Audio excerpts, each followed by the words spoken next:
Welcome to the Slop Temple. We pray this video helps. In this video, I will explain how to fix Nezur not working in Roblox. First, let's ensure your internet connection is stable. A weak signal can cause issues. Next, confirm that your Roblox application is fully updated to the newest version available. Finally, it's crucial to check the current status of Nezur's servers.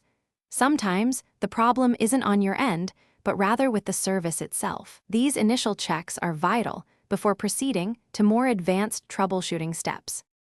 If the initial checks don't resolve the issue, the next step involves clearing your Roblox cache and any temporary files. This can often remove corrupted data that might be interfering. Following this, you should completely uninstall Nezur from your computer. Make sure all associated files are removed.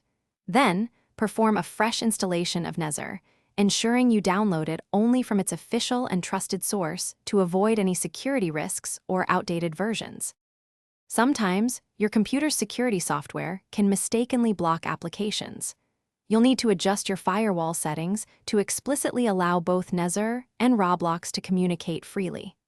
As a test, you can temporarily disable your antivirus software to see if that resolves the problem.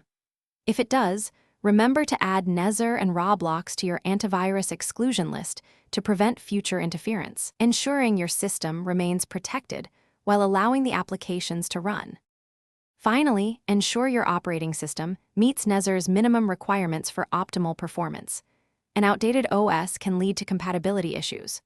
Also, check for and install any pending system updates for your operating system, as these often include crucial bug fixes.